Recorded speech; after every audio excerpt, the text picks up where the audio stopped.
नमस्कार दोस्तों, देखिए यूपी पुलिस में विभिन्न पदों पर अब बहुत जल्द भर्ती आने वाली, मेल और फीमेल दोनों के लिए। तो ये भर्ती कब तक आएगी, इसमें फार्म कब भरवाए जाएंगे, कितनी इसमें एज होगी, किस प्रकार से आपको इसमें रिलैक्सेशन मिलेगा, पद कितने और किस प्रकार से होंगे, और इसके लिए आपकी सटीक रणनीति क्या होना चाहिए। देखिए जैसे मैथ वगैरह आपकी बहुत वीक है, रीजनिंग कैसे आपको पढ़ना है, क्या सटीक रणनीति होना चाहिए ताकि आपकी एक सीट इसके लिए कंफर्म हो जाए। देखिए भर्ती का आप बहुत बेसब्री से इंतजार करते हो, भर्ती जब आ जाती है आप लोग फॉर्म भरते हैं और धीरे धीरे डेट जाती जाती है और आप भर्ती से बाहर हो जाते हैं। तो ऐसा ना हो, आपकी एक सीट कंफर्म हो जाए, इसके लिए क्या सटीक रणनीति होना चाहिए, इस पर भी मैं इस वीडियो में चर्चा करूंगा। तैयारी कैसे आपको शुरू करना।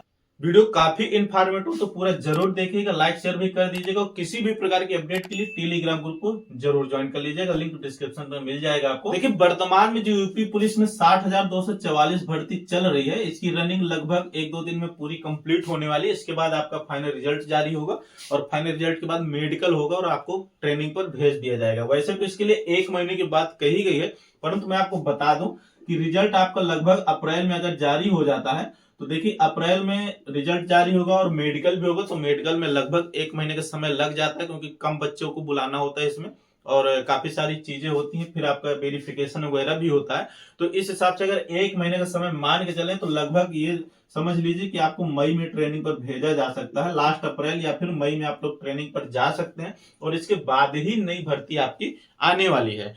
तो इस हिसाब से अगर सब कुछ चलता रहा तो आपकी हो सकता है गर्मी में अगर वैकेंसी आ जाती है तो फिर इस साल के लास्ट तक आपके एग्जाम भी हो जाएंगे, यानी लगभग 5 से 6 महीने का आपको समय मिलेगा पढ़ाई के लिए। और अगर थोड़ा भी लेट हुआ तो आपका एग्जाम फिर 2026 में जा सकते हैं, यानी अगले साल हो सकता है। तो इस हिसाब से आपकी रणनीति होना चाहिए कि कैसे आपको कम समय में अच्छी पढ़ाई करना है। उन बच्चों के लिए सुनहरा मौका होगा जिन्होंने अपनी सीट इस 60,244 में नहीं कंफर्म पाए, तो उनके लिए अगली वैकेंसी बहुत अच्छी हो सकती है। तो इसलिए आप लोग अभी से अपनी पढ़ाई, और जो नए बच्चे हैं सभी को मैं कह रहा हूं कि आप लोग अपनी पढ़ाई एकदम कंटिन्यू रखिएगा। ऐसा नहीं कि जब भर्ती आ जाए तब आप पढ़ाई शुरू करें, क्योंकि फिर आपके पास समय कम होता है और आप अपनी अच्छी पढ़ाई नहीं कर पाते। तो अपनी पढ़ाई को कंटिन्यू रखिएगा। देखिए इस विज्ञापन में अगर हम एज की बात करें तो वैसे तो पहली वाली इसमें 60,244 में एज के में रिलैक्सेशन भी दिया गया था, परंतु वो चीज कोविड के कारण थी, यानी कोरोना के कारण जो है आपको छूट दी गई थी। इसमें 18 से 22 साल उम्र होती है, परंतु जब तक विज्ञापन न जारी हो जाए तो छूट की बात नहीं कहा जा सकता। तो मेल के लिए 18 से 22 साल उम्र रहेगी और फीमेल के लिए 18 से 25 रहती है। बाकी जिस हिसाब से रिलैक्सेशन मिलता है, यानी रिजर्वेशन आरक्षण मिलता है, वो आपको मिलेगा। और पद की बात करें तो देखिए 30 से 40 हजार पदों की बात कही जा रही है। तो ये विभिन्न पोस्ट पर है, ऐसा नहीं कि केवल कांस्टेबल के लिए, इसमें कई पद हैं, जैसे पीएससी भी शामिल है, एसएसएफ भी शामिल है।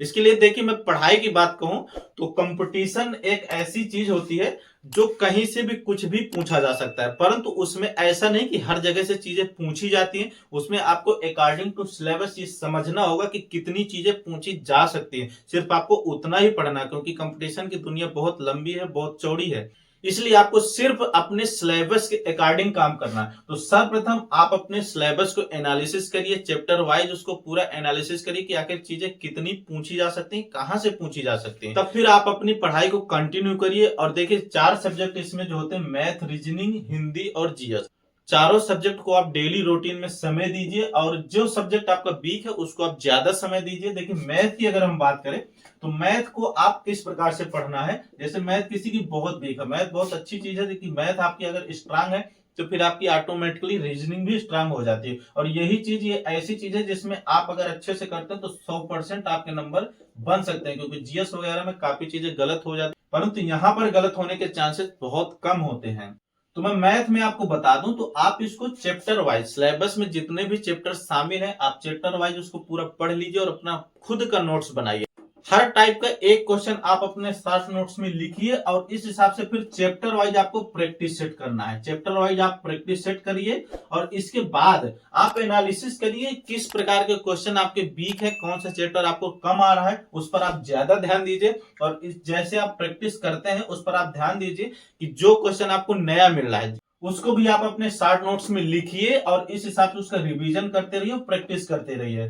फिर देखिए कि ऑटोमेटिक आपकी मैथ बहुत अच्छी हो जाएगी, स्ट्रांग हो जाएगी। और मैथ जैसे सही हो गई तो रीजनिंग में देखिए आपको सिर्फ प्रैक्टिस करते रहना। यदि आपका मैथ कैलकुलेशन अच्छे से आ रहा है तो फिर आपकी रीजनिंग भी स्ट्रांग हो जाएगी। और हिंदी की अगर मैं बात करूं तो देखिए, हिंदी कंपटीशन के लिए एक ऐसा सब्जेक्ट है, यदि आप उसको 2 महीने भी समय दे रहे हैं और अच्छे से पढ़ ले रहे हैं तो फिर 100% हिंदी भी आपकी सही हो सकती है। सिवाय कुछ ऐसी चीजें होती है जैसे बुक ऑथर वगैरह पूछ लेता है या कुछ ऐसी चीजें ग्रामेटिकली पूछ लेता है जो आप देखे नहीं होते हैं, तो हो सकता है वो गलत हो जाए, अन्यथा आपकी 100% हिंदी भी सही हो सकती है। जीएस की बात करें तो जीएस देखिए एक ऐसी चीज है जो हमेशा पूरी सही नहीं होती है, परंतु अच्छे से इसको आप जो वन लाइनर क्वेश्चन वो आप जरूर पढ़ लीजिएगा।